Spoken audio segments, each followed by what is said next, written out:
We're already on the road to the Kentucky Derby. It's wait. early September. We're already on the road to the Kentucky Derby coming up on Saturday. It's going to be the Iroquois Stakes. Let's take you back to the first Saturday in May. We felt like they were the two best 3-year-olds going into the Run for the Roses with Sovereignty and Journalism. They run 1-2 right there, and their form, to say the least, has really held up all the way through the summer. Sovereignty has proven to be one of the best in the sport, maybe the best in the Classic division right now. So in terms of the Triple Crown, it certainly lived up to the billing going through the 2025 season. And Joaquin, as you highlighted, there's really no off weeks, off months. We are getting set to off season in our sport to start tracking some of these 2-year-olds Yeah. and trying to identify who is going to be maybe that potential favourite going in to the Run for the Roses next year. All right, so we have the Iroquois coming up on Saturday, but when you look at this time last year, Sovereignty was still a maiden.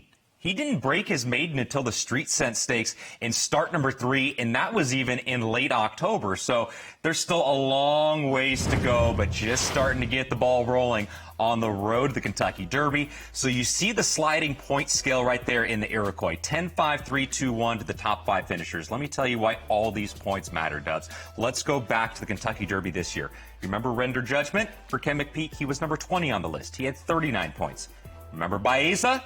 He was on the outside looking in for quite some time. He was 21. He had 37.5 points. Render Judgment was above Baeza because he accumulated 3 points in the Gun Runner and 1 measly point in the Kentucky Jockey Club. It's the difference of not having to sweat it out leading into the Kentucky Derby by you being in the body of the field. Yes, it's early September. We're just starting this road, but every single point matters even right now. And with the optimism I have going into the weekend, Joaquin, I want to look at all these prep races thinking, well, maybe this one holds next year's Kentucky Derby champion. You just never know. In terms of the form lines that we have seen early on the prep schedule, it's been tough to back with confidence thinking that maybe they take that next step. But let's take a look at how the old Springboard 4 progress has really shaped up from runners out of the 2024 Iroquois. And we'll recognise a lot of these names because they have gone on to find success. Maybe not, getting it done for a Triple Crown race, but Jonathan's Way, certainly a strong showing out there in the Kentucky Jockey Club. And a couple horses did run in the Kentucky Derby. Owen Almighty, he was actually right there at the top of the stretch. He finished 5th on the first Saturday in May. Sandman won the Arkansas Derby, then ran 7th in the Kentucky Derby. Early on in the winter, Magnitude gave us one of the biggest performances by a 3-year-old this year in the Risen Star, winning at $1,000,000 to 1.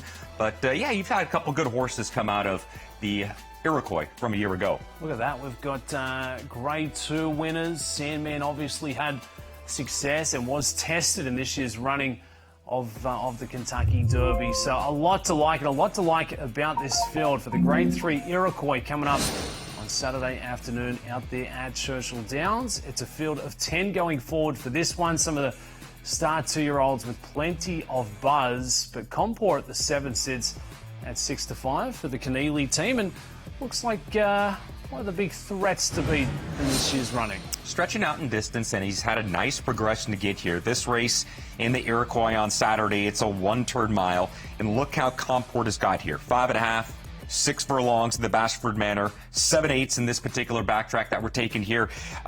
This is the 6 furlong race, 2 starts back when he lost and finished 2nd. He did run after this at Ellis Park. He won by 2 in the Juvenile Stakes on the 10th of August, but here he's just not going to get to the winner who nearly won by 4 in his most recent start at Churchill.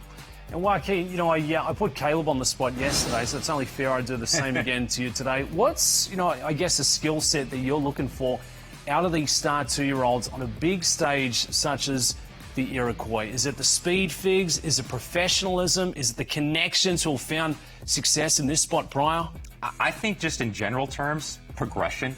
I just want to see forward movement. Even if it's not a very big jump, just show me you're getting better little by little. And right now, look, the Kentucky Derby is a long ways away. Right now, we're thinking about the FanDuel Breeders' Cup Juvenile, right? We're taking small steps. We're looking at Halloween on October 31st to the Breeders' Cup Juvenile at Del Mar. then you can start looking down the road. But right now, just start showing me little signs progression that you're getting better and better toward the end of your 2-year-old season. Yeah, it's one of the few races where it's not just about who wins, it's who's coming on with the late charge. The top 4, 5 could take a lot of confidence coming out of this year's running of the Iroquois out there on Saturday afternoon. It is great to have racing beneath the twin spires from Churchill Downs, and they're getting after it a little later here this afternoon as well. So in terms of opening day, let's bring up the countdown clock.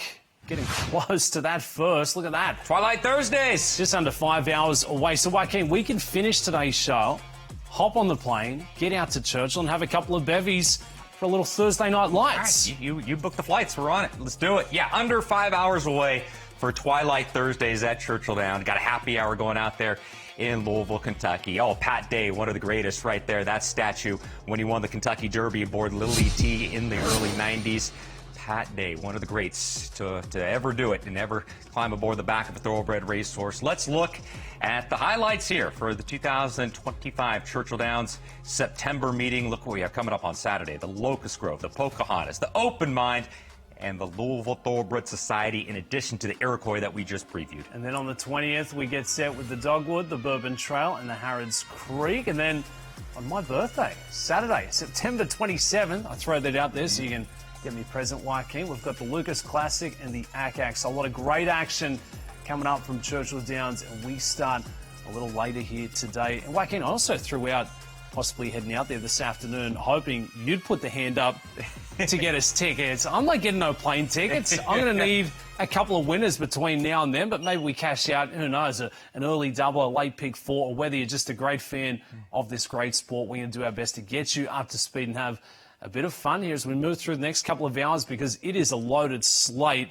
From coast to coast we go. And maybe even an early pick 5. I got an early pick 5 at Colonial. We'll preview that in a little bit. We'll have best bets coming up. So if you want to wager along with us, first things first, make sure you are a FanDuel Racing account holder. Get out your phone, scan that QR code right there, and that'll take you to the page to sign up for the new account. New customers, Dubs, you can take advantage of this right here. A no-sweat first bet up to $500. Scan that QR code. It'll take you right across to the FanDuel Racing app where you can play today.